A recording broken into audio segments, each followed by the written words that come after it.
Poor girl took a beggar to her ex's wedding not knowing he was a millionaire CEO in disguise. They told her it would ruin her life, that keeping the baby meant burying her future, that no man would ever look at her the same. But they never saw the nights she spent whispering lullabies into silence. The way her hands trembled, not from fear but from trying to be strong when no one else was. They never saw the child who looked at her like she hung the moon. And what they never imagined was that a stranger in a suit, years too late, would walk into her life, look into that boy's eyes, and realize they looked exactly like his, the girl who chose love anyway. The bus stop was empty, except for the girl in the too-thin jacket. She sat with her knees drawn up, backpack clutched tight, eyes fixed on the road like it owed her something. An answer, maybe. Or a do-over. Above her, the sky had already darkened, smeared with December clouds. Her breath came out in puffs, but she didn't notice. Not the cold, not the dark. Just the test in her pocket. 2 pink lines. And everything before that moment? The homecoming dress, the whispered promises, the boy with the bright future and the easy smile. Faded like breath on glass. She hadn't cried when he left. Not at first. Not when he stopped answering her messages. Not when the college acceptance letters came and his name was everywhere but beside hers. But she cried the day she told her parents. It was supposed to be dinner. Meatloaf, mashed potatoes, a normal Tuesday. "I need to tell you something," she'd said, voice barely above a whisper. Her mother's fork froze halfway to her mouth. Her father blinked over the edge of the newspaper. She'd rehearsed it in the mirror. How to soften it, how to explain. But nothing softened that kind of news. "I'm pregnant," she said. Silence swallowed the room like a sinkhole. Her father's face went red. Her mother's lip trembled.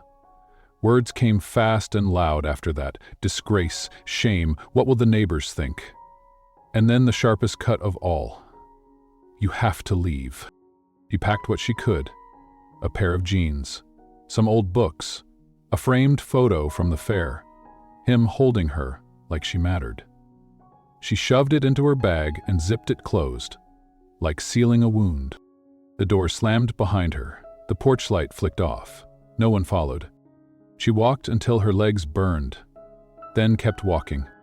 And when she reached the edge of everything she thought she knew, she called the only person left.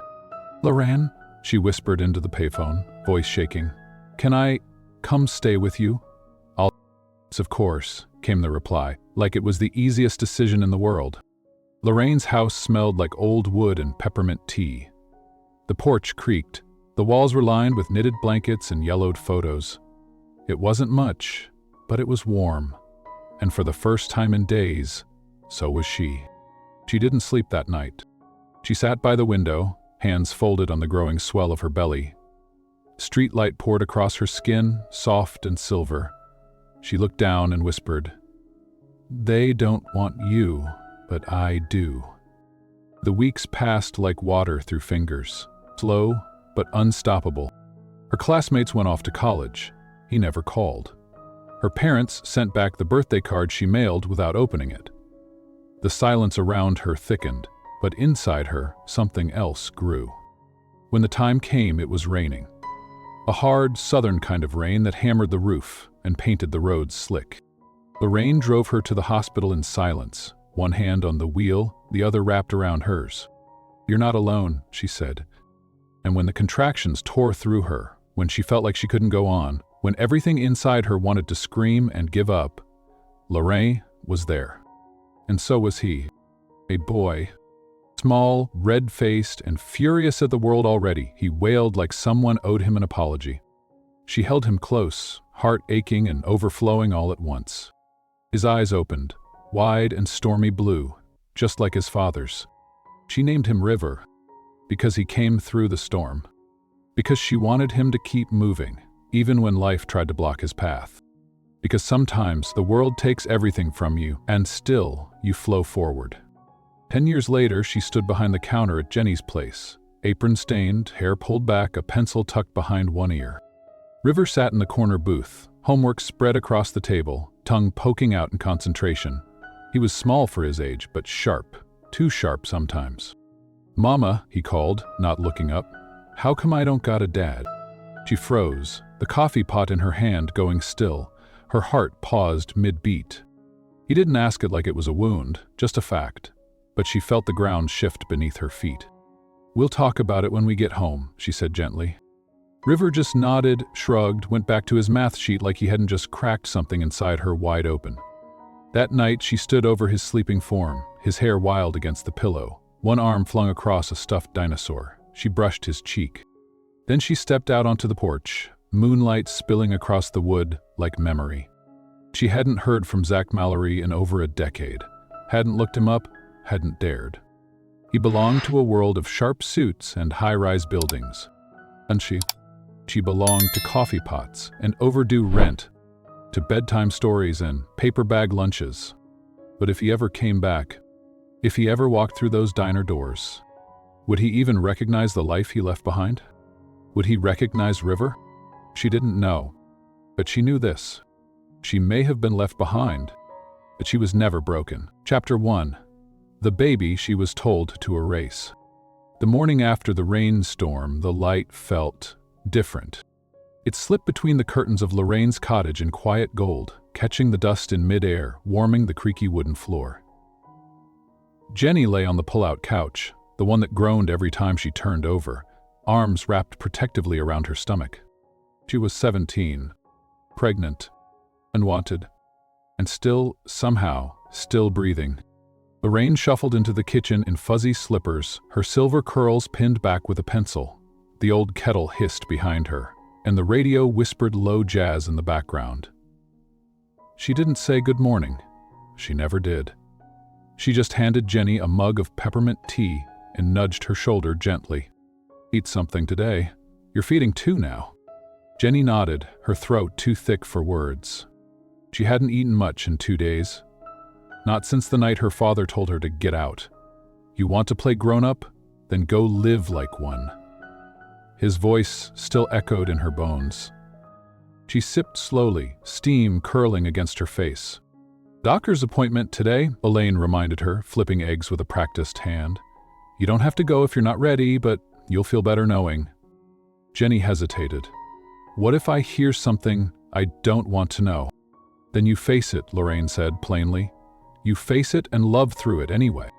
The clinic was off Main Street, tucked between a thrift store and a dry cleaner. Everything about it smelled of disinfectant and hope. The nurse, soft-spoken, middle-aged, kind, didn't ask questions, just handed Jenny a clipboard, offered her a seat, and didn't flinch when she saw Jenny's birthday listed under 2005. Jenny watched the second hand on the clock drag itself around in a circle. A baby wailed in another room. Her hand trembled around the pen. When the sonogram tech called her in, she nearly didn't stand, nearly bolted. But she didn't. She lay on the paper-covered table, shirt lifted, heart pounding. The cold jelly on her stomach made her flinch. Then the screen blinked to life. And there, floating in a little grainy universe, was a flickering light. "Heartbeat strong," the tech murmured. "You see that? That pulsing right there?" Jenny stared, her mouth parted. That flicker was hers, and not hers. It was a rhythm that didn't belong to her body, but now lived inside her, depended on her. Trusted her? "Oh," she whispered. Her eyes filled, and she didn't even try to stop them. The tech smiled and handed her a printout. "Congratulations, Mama." Jenny took it with both hands like it might shatter. She stared at it the entire ride home. Lorraine glanced over from the driver's seat. "You okay, baby girl?" Jenny nodded slowly, voice still hoarse. "It's real, all of it." That night, she sat on the back porch of the cottage with the photo in her lap. The wind picked up, rustling the trees, carrying the smell of honeysuckle and wood smoke. She thought about all the things people had said. Erase it, fix it, make it disappear before it ruins your life. She thought about the whispers in church pews, the classmates who now crossed the street to avoid her, the boy whose voice she used to fall asleep to, who hadn't answered a single message since August. Then she looked down at the photo again, the little blur, the tiny pulse of light. "I'm keeping you," she said aloud, the word soft but sure. And just like that, the world narrowed, not in a limiting way, but in a focused one. It was no longer about prom or parties or what people thought. It was about this. About them. Jenny took a job bussing tables at a local diner. Jenny's place, ironically, though it had nothing to do with her. The owner, Miss Diane, was in her 60s and gruff as a cactus, but she hired Jenny without asking too many questions. You can reach the counter and you don't spill hot coffee. That's enough. The shifts were long. Her feet swelled. The smell of bacon made her gag until the second trimester. But the job gave her purpose. Routine. Something to do besides lie awake at night, wondering how it had all gone so wrong.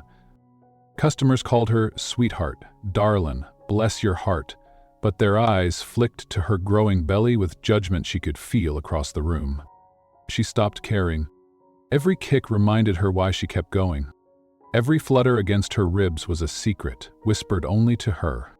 Sometimes she'd go home, press a hand to her stomach and whisper, "We made it through today, we'll make it through tomorrow too." Lorraine was her lifeline. She left hot meals on the stove, knit baby socks in silence, rubbed Jenny's back when the nausea made her curl into the bathroom floor. "You come from strong women," she said one night, stroking Jenny's hair, "and you're proving it every day." One evening, as the summer sun melted into the hills, Jenny stood at the porch rail, watching fireflies blink across the yard.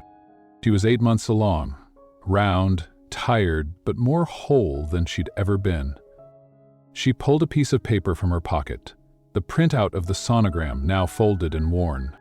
She took out a pen, and across the top in slanted letters she wrote, "River." Not because of Zach, not because of the town that rejected her, but because rivers flow forward, no matter what breaks around them. Chapter 2. The Boy with Rain in His Eyes. It started with a dish towel. Jenny had just finished rinsing the last of the dinner plates when the first cramp hit her low and sharp, like something reaching inside and twisting. She froze, hands still dripping in the sink, heart skipping a beat. It was too early. A week, maybe 2. She waited, held her breath. Nothing. Then it came again. Harder this time. She doubled over, grabbing the edge of the counter. "Lorraine," she called, her voice tight and rising. "Lorraine." The towel slipped to the floor as Lorraine came rushing in, wiping her hands on her apron. "What is it?" "I think..." Jenny's face paled. "I think he's coming." The drive to the hospital blurred into a smear of headlights and whispered prayers. Rain had begun to fall. Soft at first, then steadily harder, a summer storm building in the dark. Inside the car, Jenny gripped Lorraine's hand like it was the only thing keeping her tethered to the earth. "He's too early," she whispered through clenched teeth. "Not too early," Lorraine said calmly, eyes focused on the road. "Just eager, like his mama." By the time they reached the hospital, thunder was shaking the windows. They wheeled Jenny in fast. Nurses took her information. One of them asked, "Is the father on his way?" Jenny didn't answer, just stared at the storm outside. The contractions came like waves, no space to breathe between them. Jenny cried out, sweat slicking her temples. Lorraine wiped her forehead with a cool cloth, whispering steady encouragement like a mantra. "You're okay, you're safe, just breathe. He's almost here." But Jenny didn't feel okay. She felt split open, by pain, by fear, by the weight of everything she'd carried alone. The delivery room buzzed with motion. A doctor she didn't know counted her down. Nurses shifted positions. Rain slammed against the windows like the sky was trying to break in. "Push," someone said. "Now!" She did, screamed, pushed harder. And then, a cry. High-pitched, furious, alive. Jenny collapsed back, tears blurring her vision as a nurse placed a warm, wriggling bundle on her chest. The baby was slick and tiny and squirming, fists clenched in protest of this strange new world. Jenny looked down into his face, and the storm inside her went still. He had eyes like rain, big, blue, endless. Her heart cracked wide open. "Hi," she whispered, brushing a trembling finger along his cheek. "There you are." They named him River Zachary Carter, though she didn't speak the second name aloud. Not to anyone. It was a silent acknowledgement, a nod to the past that brought him here.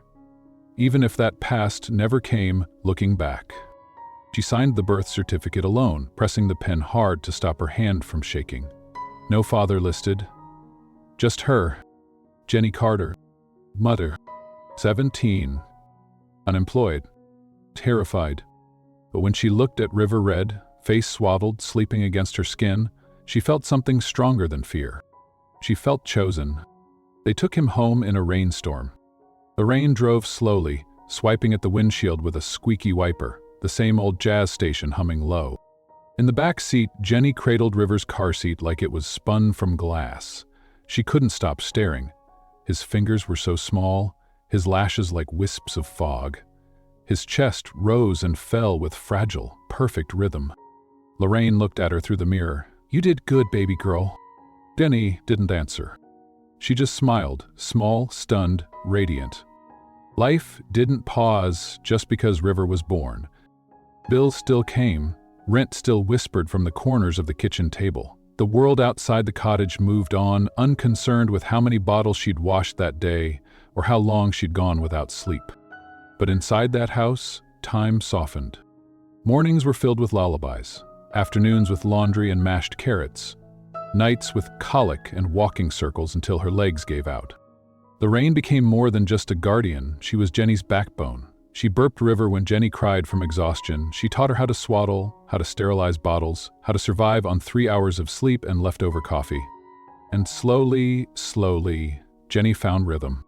She worked morning shifts at the diner, carrying River in a sling when Miss Diane let her. He grew into a quiet baby, curious and alert. He never fussed when Jenny held him, but if she left the room even for a second, he'd wail like the world had gone cold. "You've got a mama's boy on your hands," Lorraine teased once. Jenny just smiled and kissed River's forehead. "Good. I hope he never forgets it."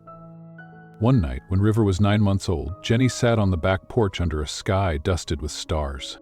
River was asleep in her lap, his tiny body warm and heavy. She looked out across the dark yard, the fireflies blinking like old secrets. Her voice inside her whispered, "He should know. One day he should know who he came from. Not because Zach deserved to return, but because River deserved the truth." Still, the thought of finding him, of seeing his face again, of hearing him say, "That's not my son," chilled her to the bone. So she stayed quiet. Let the world believe what it would. She had River, he had her. But that was enough. By River's second birthday, he was already obsessed with water. Baths, hoses, rain puddles, the kitchen sink. "Like a real river," Jenny said one day, watching him splash until he was soaked through.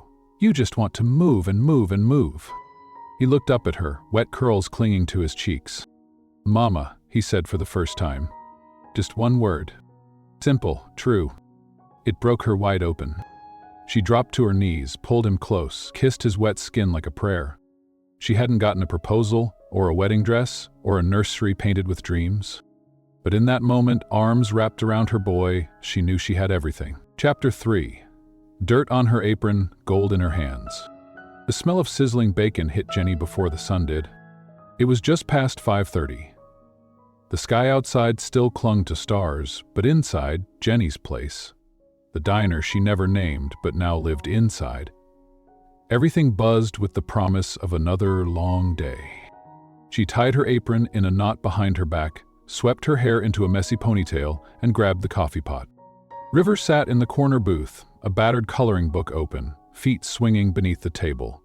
He was 6 now, long-limbed and bright-eyed, with that same curious tilt of the head that reminded her daily of a face she no longer spoke of.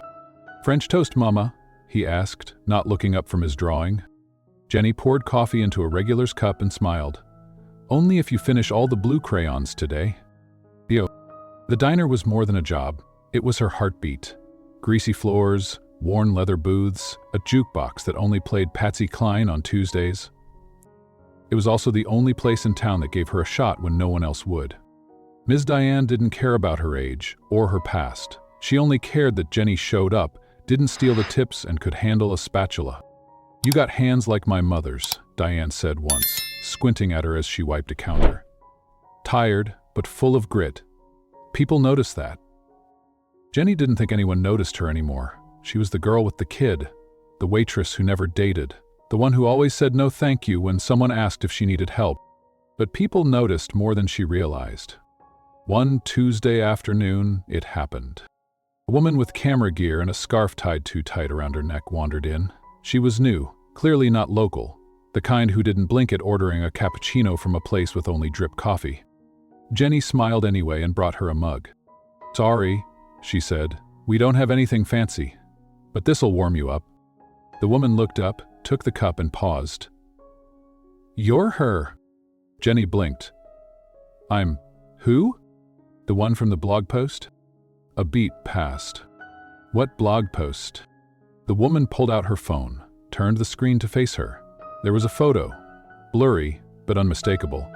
Jenny laughing as she chased River through the parking lot, hair falling into her eyes, apron stained with syrup. The caption read, "The Grace on Empty, the waitress who raised a son and carried a town." Jenny's heart stumbled. The journalist explained. A customer, some tourist passing through weeks ago, had written about her. About how she worked with elegance even when exhausted. About the little boy who did homework beside the ketchup bottles. About how some people didn't need miracles. They became one. The blog had gone semi-viral. Thousands of shares, comments from strangers. She's a saint. This is the kind of woman men dream of and never deserve. Does anyone know how to donate to her kids' education? Jenny stared at the screen, speechless. "I wanted to see for myself," the woman said gently. "Because people need stories like yours. Quiet ones, real ones." Jenny blinked fast. "I don't need anyone's pity." "It's not pity," the woman replied. "It's awe." For a few days, the town buzzed. People who'd never looked her in the eye before suddenly offered smiles, extra tips, soft comments about being an inspiration. Jenny didn't quite know what to do with it.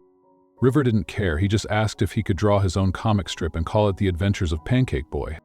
She said yes, because why not? But later that night, when she stood alone in the diner wiping down the counter, she let herself feel it. Not pride, not fame, something quieter. Like maybe, just maybe, she wasn't invisible anymore. Weeks passed. Life returned to normal.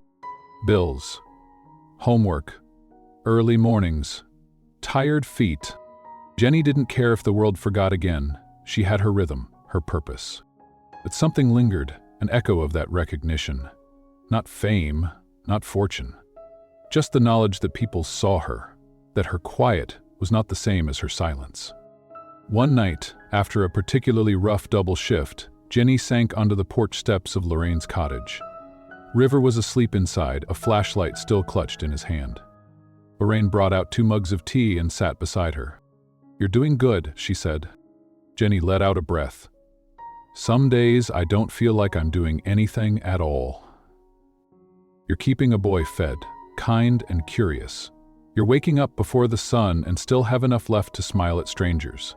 That's doing more than most. Jenny looked at the calluses on her palms, the syrup stains that never quite washed out of her apron. "It doesn't feel like enough." Lorraine sipped her tea. "That's how you know it is." And then he walked in. It was a Friday. Rain again. Always rain when life changed. Jenny was behind the counter, wiping down menus, when the door swung open and a man in a navy blue suit stepped inside. She didn't look at first. Didn't need to. She had regulars. Business types came through town sometimes, looking for gas and coffee and nothing else. But something in the silence made her look up. Tall, sharp jawline, expensive shoes, hair damp from the storm, eyes scanning the room like he'd lost something. Her stomach dropped, because there, standing across the checkered tile, was a ghost. Older, sharper, more polished, but still him. Zach Mallory. And standing behind the pie display, Jenny Carter forgot how to breathe. Chapter 4, The Man in the Blue Suit. He stood just inside the door, shoulders damp from the storm, bringing the scent of rain and something more. Something sharp and expensive that didn't belong in a place like Jenny's place. The diner went still. A fork clinked against a plate. A booth whispered, Jenny didn't move. Zach Mallory looked around slowly, like he was searching for something. Or someone. He didn't see her at first, not behind the counter, half hidden by the pie display and the shock building in her chest. 10 years. 10 years since he'd walked away. Since he'd vanished without a word. Since she'd stared at a phone screen, waiting for a message that never came. And now he was here. Like a memory she'd packed in a box and buried under motherhood, routine, and syrup-stained aprons. Her hands shook as she gripped the edge of the counter. The room tilted slightly. He looked older, sharper, his jaw more defined, hair slicked back, suit tailored so precisely it felt like armor. But his eyes, they were still blue, still stormy, still dangerous. "Can I help you?" she asked, voice even, too even. Zach turned, froze. Their eyes met. For a second, just one, something flickered behind his gaze. Recognition? Shock? Pain? But then it was gone, replaced by polite confusion. "I'm looking for a boy," he said. "About 6. Name's River." "River?" Jenny's heart stopped. She moved out from behind the counter slowly. "Why?" Zach blinked. "Sorry, that came out wrong. I'm here on behalf of a foundation. One of our partners sponsors rural education programs. A kid named River Carter submitted a science project to a regional fair. It got flagged. Apparently it's brilliant." Jenny said nothing. Zach continued, unaware of the cracks spreading through her chest. "We're scouting for scholarships, exceptional cases."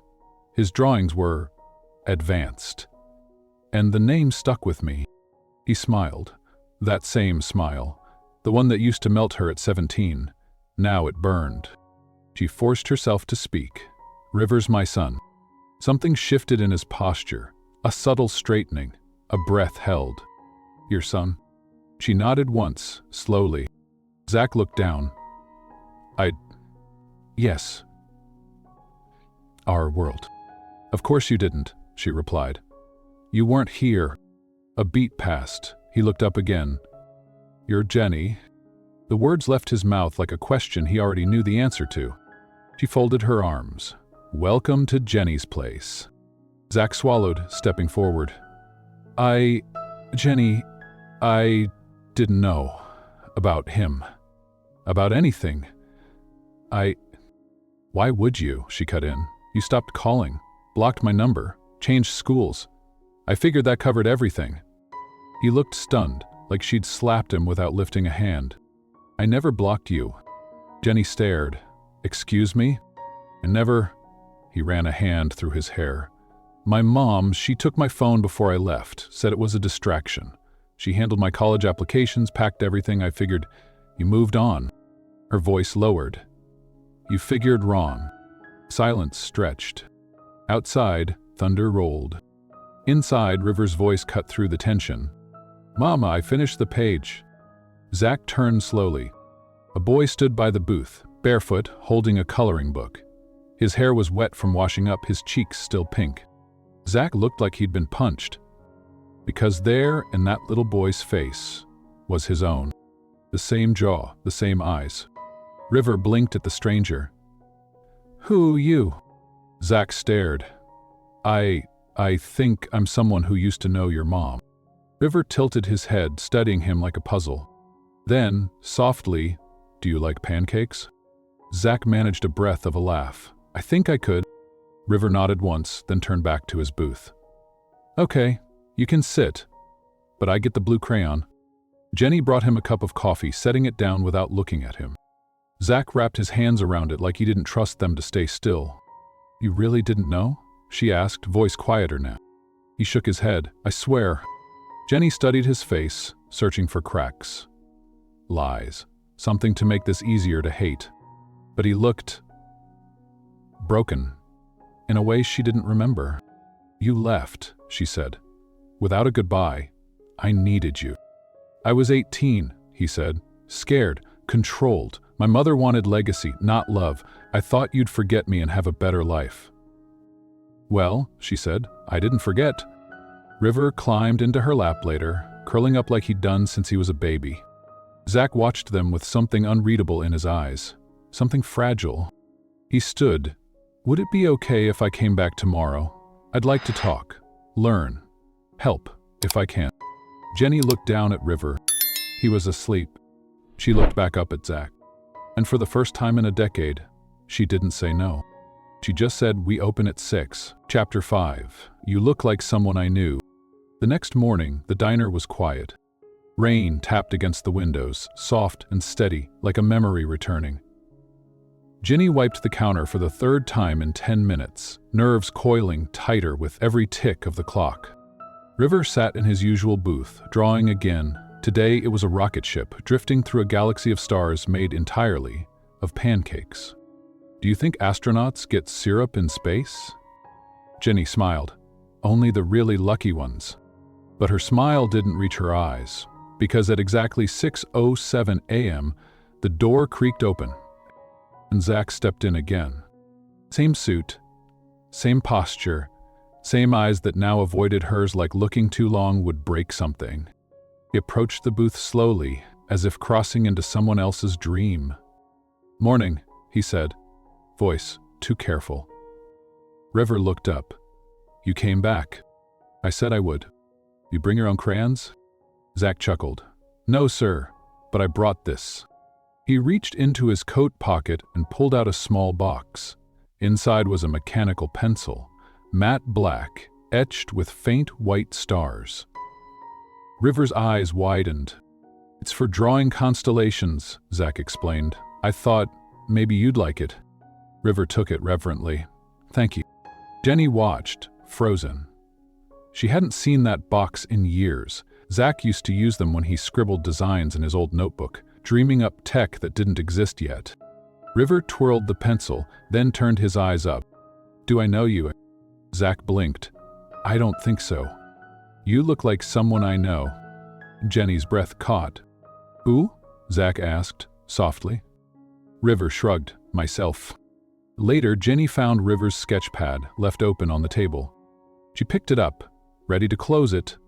Then, the page was filled with stars. And in the center, River had drawn 3 figures. A boy, a woman in an apron, and a man in a suit, all holding hands. Underneath it, in careful block letters, he'd written, "Firstly," Jenny pressed a hand to her mouth. Her son had never asked about his father in direct words. He just drew, wondered, waited, and now, without ever being told, he saw it. That night, Jenny walked out back to take the trash out. She found Zach standing near the edge of the lot, staring at the field beyond, the same one they used to run through as teens, barefoot and loud with summer. "You okay?" she asked. He turned, startled. "I didn't know he was mine." "I know. I looked at him today," Zach said, "and it was like looking at a life I should have had. A version of me that got to stay." Jenny folded her arms, chilled by more than the air. "You left," she said. "I wrote, I called, I sent a letter to your dorm. It came back unopened." Zach looked shattered. "My mother intercepted everything." Jenny flinched. "Why?" "She knew," he said bitterly. "About us, about the baby. She didn't want her son tied to a waitress's future. Her words." Jenny felt like she might scream, or cry, or both. "I was 17, she whispered. "Alone. My parents kicked me out. I gave birth during a storm, with no one but Lorraine and God." Zach stepped forward, cautiously. "I didn't know." "I don't care what you knew. You weren't there." He nodded, swallowing hard. "I'm not asking for your forgiveness," he said. "Just the chance to be what he needs now, even if that's just someone who shows up." Jenny looked away. "You don't get to just show up and fix it." "I know." They stood there for a long time, silence stretching between them like old fabric, worn, familiar, stained with history. Then Jenny said quietly, "He draws you, you know." Zach blinked. "Before he ever met you?" she said. "He'd draw a man in a suit standing beside us." Said he didn't know why, but it felt right. Zach closed his eyes, exhaling. And Jenny, despite every wall, every scar, felt the smallest crack in her chest. That night, River asked, "Can he come to my science fair?" Jenny looked at her son, heart fragile in her hands. "Why?" "Because he looked proud," River said softly, "and I liked that feeling." Chapter 6. He wasn't supposed to be here. It was the night before the science fair, and Jenny was triple-checking River's backpack. Glue sticks, poster board, his homemade volcano with LED lights, the works. He'd insisted on doing everything himself, said he wanted it to be real. But Jenny knew he'd done more than just build a project. He'd poured every part of his curious little heart into it, just like he always did. "Do I look like a real scientist?" he asked, spinning in his too big button-up and khakis. "You look like the kid who's going to make all the judges cry," she smiled. River grinned, but then paused. "Do you think he'll be there?" Jenny's hand stilled. She knew who he meant. "I don't know, baby," she said carefully. "He said he might." River nodded, then went quiet, and that silence said more than words. The next morning, Jenny was up before the sun, packing snacks, double-checking the poster, steaming River's shirt. Her nerves had nothing to do with the fair. It was the possibility, the chance that he would come, the fear that he wouldn't. By 9 o'clock a.m., the gymnasium was humming with booths and parents and the metallic scent of nervous children. Tables lined the floor, each one stacked with beakers and models and dreams taped to cardboard. River stood proudly at booth 12, a sign that read, "Do pancakes float in space?" He had a whole pitch memorized: orbit dynamics, pancake density, syrup viscosity. Jenny could barely follow it, but the judges loved him. "Where'd he learn to explain things like that?" one of them asked. Jenny smiled, soft and sad. "From asking questions no one else bothered to answer." And then, the door opened, and Zach walked in, dressed in a charcoal blazer and no tie, hair slightly out of place, eyes scanning. Jenny saw him before River did. Her pulse leapt. He found them in seconds. River gasped. "You came?" Zach knelt beside him. "Of course I came. I wouldn't miss Pancake Boy's big day." River beamed. Jenny turned her face away before anyone saw the tears start to well. After the judging, there was a small ceremony. River didn't win first prize, but he didn't care. He clutched his ribbon with both hands like it was solid gold, then held it out to Zach. "Will you keep it?" he asked. Zach blinked. "Me?" River nodded. "Because you came. You didn't have to." Jenny's breath caught. Zach took it carefully, like it was sacred. "Thank you," he said. "I'll never forget." Outside, as the crowd thinned and the wind picked up, Jenny walked Zach to his car. "I wasn't sure you'd come," she said quietly. "I wasn't sure I should." She looked down. "He wasn't supposed to meet you," she said. "Not like this. Not with 10 years between hello and goodbye." "I know." Used to ask why he didn't have a dad. Zach swallowed. "What did you say?" "I said maybe some people take longer to find their way home." Zach's voice cracked. "Did he believe you?" Jenny looked at him. "He does now." A pause. "I never stopped wondering about you," he said. "Not once. I'd hear a song, or pass a diner, or see a girl with a pink backpack and wonder, is she okay? Did she make it?" Jenny's eyes filled. "You don't get to wonder," she whispered. "You had the choice to ask." Zach nodded. "I know." They stood beside his car, silence thick between them. "I don't expect you to forgive me," he said, "but I'd give anything just to be near him, to be part of his world, even if I'm just the guy who shows up at science fairs." Then he looked back at the gym, at the boy who was theirs, but had always been hers, alone. And she surprised herself by saying then, "Show up." Chapter 7. The deal she refused. It came in a manila envelope, thick and heavy. Zach slid it across the counter of the diner the next morning. Ginny didn't touch it. "What is it?" she asked, already wary. "A trust fund. For River," he said carefully. "Education, health, whatever he needs. It's already set up. His name is on it." Jenny raised an eyebrow. "And yours?" Zach hesitated. "Technically, yes, but only until he's 18. Jenny looked down at the envelope like it was something alive. "I don't want your money." "It's not for you," he said. "It's for him." Her jaw clenched. "You think I haven't provided?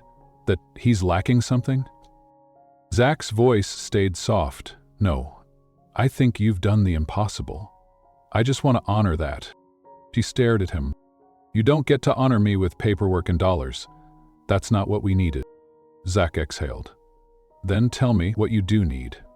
Jenny looked him dead in the eye. Consistency, time, trust. Show up for him. Take an interest in the things that matter to him. Earn the title you want, not buy it. The air between them crackled. Zach looked like he wanted to argue, but instead he nodded. "You're right." Jenny blinked, surprised.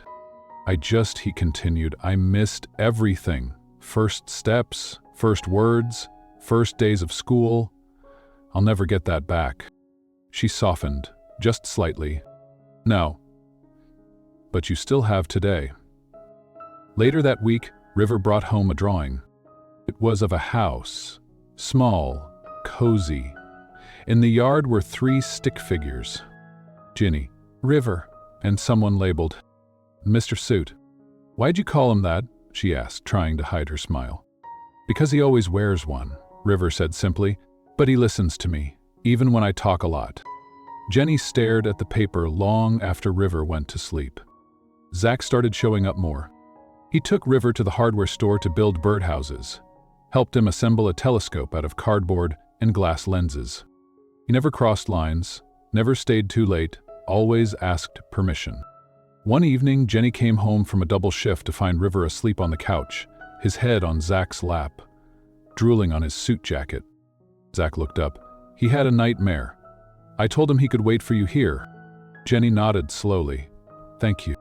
Zach gently moved River to a pillow and stood. "I know I'm intruding. I can back off if it's too much." Jenny's voice was quiet. "It's not too much." Zach paused, hand on the doorknob. "Do you think he wonders why I wasn't there?" Jenny hesitated. Then, "I think he's too grateful you're here now to ask." Zach nodded once. "And you?" She met his gaze. "I haven't decided." The envelope sat on her dresser for days, unopened. Because while money might make things easier, it didn't erase what it cost to raise a child alone. And some debts, no matter how well-intended, could never be repaid in numbers. Only in love, only in presence, only in staying. Chapter 8, A Boy's Question. It was just after sunset. The kitchen was quiet except for the soft hum of the refrigerator and the scrape of a fork against a plate. River pushed the last of his broccoli around, trying to turn it into a tree again. Jenny sat across from him, half watching, half reading a folded grocery list. The day had been long, 2 shifts, 1 scraped knee, a leaky faucet. But her boy was home, and the lights were warm, and for now, that was enough. Then he looked up. "What?" She smiled. "Yeah, baby?" He hesitated. "Was I a mistake?" The words landed like glass on tile. Jenny blinked, caught between breath and breaking. "Why would you ask that?" River shrugged, not meeting her eyes. "Because everyone at school has a dad, or talks about one, and I didn't for a long time, and then Mr. Suit came and people say things." Jenny's chest tightened. "What kind of things?" He shifted. "That I was an accident, that my dad didn't want me." Jenny pushed her chair back and walked around to kneel beside him. She took his small hands in hers. "River," she whispered, "look at me." He did, those storm blue eyes wide, vulnerable, and questioning. "You were never a mistake, not for 1 second." "But he wasn't here," River said, voice barely audible. "Didn't he love me?" Jenny's voice cracked. "He didn't know, and when he did, he came." River was quiet. Then, so softly, "Would he have stayed if he did?"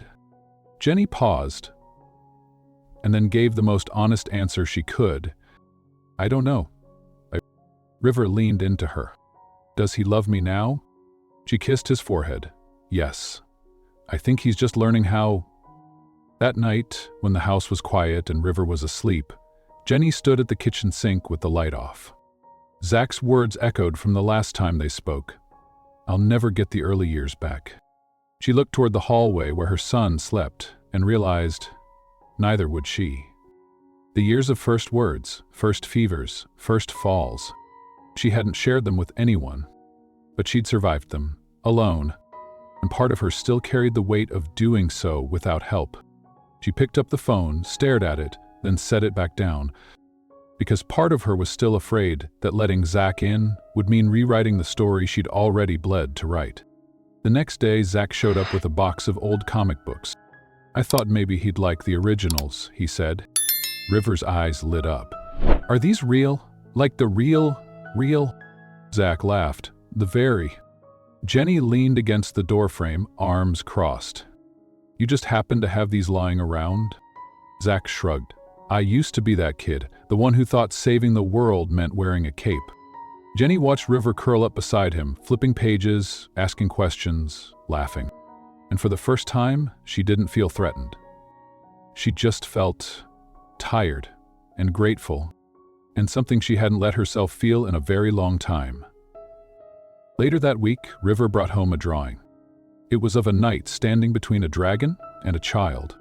The knight had brown hair and a tie. The child held a crayon like a sword. And in the corner, barely visible, was a woman in a long cloak, watching. River handed it to Jenny. That's you, he said, pointing to the cloaked figure. You kept the dragon away till help came. Jenny's throat closed. She pulled him into her lap, held him tight, and whispered the truth into his hair. You were never waiting for a knight, baby. You were the reason I became one. Chapter 9. The night he stayed. It started with thunder. Not the distant kind that murmured and rolled across the hills, but the sharp, cracking kind. The kind that shook windows and made children sit up in bed. River screamed. Jenny was up before her feet hit the floor, rushing down the hallway, heart pounding. She threw the door open to find him curled beneath the blanket, flashlight flickering, eyes wide. Hey, it's okay, she whispered, scooping him into her arms. Just a storm, baby. Just noise. But he clung to her, trembling. Is he coming? River whispered into her neck. Jenny froze. The storm, he said. Or my dad. Jenny held him tighter. I don't know, she whispered. But I'm here. 10 minutes later, the power went out. The cottage sank into soft black. Rain slammed the windows like fists. Jenny lit a candle and set it in the center of the table. River sniffled. I hate storms. I know, sweethearts. There was a knock at the door. Jenny jumped, startled. When she opened it, Zach stood there, drenched, breathless, eyes filled with something unspoken. I was driving home and saw the lights go out, he said. I thought you might need help. Behind her, River called out, Mr. Suit? Zach smiled. Jenny hesitated, then stepped back. Come in. They sat at the table in flickering candlelight. River leaned against Zach's shoulder, holding a half-melted popsicle. Jenny sat across from them, watching the boy who used to be hers and the man who might still be again. Tell me a story, River whispered. Zach thought for a moment. Once upon a time, he said slowly, there was a boy who dreamed of building rockets, but no one believed in him. River listened, eyes wide. Then one day, Zach continued, a girl believed, just once, just enough, and that belief became everything. Jenny stared at him across the flame. Zach met her eyes, and when the boy got lost, it took him years to realize. The rocket never really mattered.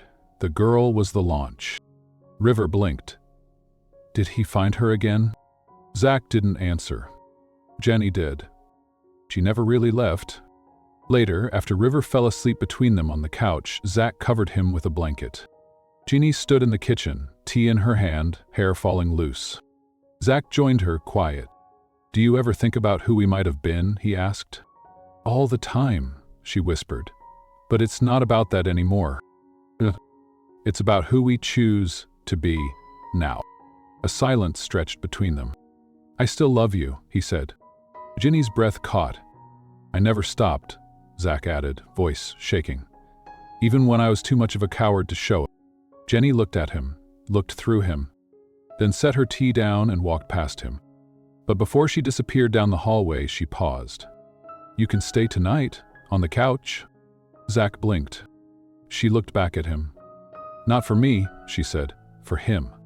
And then softly, "But maybe a little for me too." Chapter 10. The Letter He Never Read. It was early, the kind of quiet morning where even the birds held their breath. Jenny sat alone at the kitchen table, a box in front of her. Old, worn, edges frayed like it had been opened and closed too many times. Inside were pieces of a life she had long since tucked away.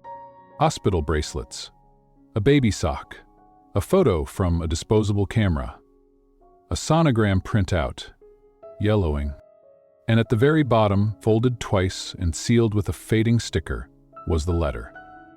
The one she wrote on River's second night in the world. The one she never sent. It still had his name on it. Zach. That afternoon, she met him at the diner after her shift. River was at Lorraine's, sorting buttons into constellations. Zach stood when she walked in, nervous, hopeful. Jenny didn't speak right away. She slid the envelope across the table. He looked at it. "What is this?" "The last thing I ever wrote to you," she said softly. "I was 19, alone, terrified, and still, I wrote to you." He stared at the envelope like it might burn him. Baser then opened it. Jenny watched him read, watched his face shift, confusion, pain, disbelief. The words were simple, handwritten, aching. "You're not here, but he is. And he looks like you when he cries." "I don't know if you'll ever read this, but I had to write it anyway. I named him River because he came through the storm. And maybe one day you'll come through yours, too. We're surviving, just thought you should know." Zach blinked fast, setting the letter down. "I never saw this," he whispered. "Oh, I know. I'm sorry I wasn't there." "I was too." He reached across the table, his hand brushing hers. "I want to be here now, every day, every choice, not as a visitor but as a father. And if there's still a piece of you left that wants me." She pulled her hand back gently. "Zach," she said, voice tender, "I'm not the girl you left behind. I'm not waiting on a rescue. I raised a child. I built a life. I bled and bent and stood back up." "I know," he said. "That's why I love you." Tears welled in her eyes. "You don't get to come back just because you're ready. You have to prove it." "I will," he said. "Every day." She exhaled, looked down at the letter, then back at him. "I believe you." And those 3 words, "I believe you," meant more than "I forgive you" ever could. That weekend, the 3 of them sat under the stars, wrapped in blankets, watching the sky blink back. River leaned into Jenny's side, holding Zach's hand. "Do you think the stars remember us?" he asked. Jenny smiled. "I think the stars remember everything we thought we lost." Zach looked over at her, and she knew they were no longer lost. They were finding their way home. Together, the love that stayed. The ribbon from River's science fair still hung above his bed, curling at the edges. It wasn't shiny anymore, but it was a reminder that someone came, that someone stayed. 6 months later, Zach brought Jenny a gift. Not flowers, not jewelry. A suit jacket, corduroy. The same kind he used to wear back in high school, before ambition swallowed softness. "This is what I wore the night we danced behind the bleachers," he said. "You laughed because it squeaked when I moved." She took the jacket, ran her fingers across the seams. Inside the lining, stitched in soft thread, were 3 names. Jenny, River, Zach. No titles, no claims. Just names, equal, true, and chosen. She looked up. Zach was down on one knee. No ring, no speech, just eyes that finally saw. "I don't want to make promises," he said. "I want to make breakfasts, runny eggs and spilled juice. I want to be there when River wins, when he loses, when he grows." Jenny blinked back tears. "I want to come home. If you'll have me." She nodded. And it wasn't a yes of a girl who'd been waiting. It was the yes of a woman who knew her worth and chose love anyway. Some stories aren't about fairy tales. They're about quiet strength. About a woman who held a child through storms. who became the roof, the shelter, and the sunrise. They told her she ruined her life when she chose love too young. But they were wrong, because the life she built, the one with burnt toast, bedtime stories, and broken crayons, was the only kind of life worth building. Not because it was perfect, but because it was real. Maybe you've been the girl who was left behind, or the one who had to be brave when no one else showed up. Maybe your heart remembers silence more than promises. If so, this story is yours too, because even when love leaves, it can still come back, not to save you, but to stand beside you. If this story touched something in you, tell us, what part of the story was yours? We're listening, always.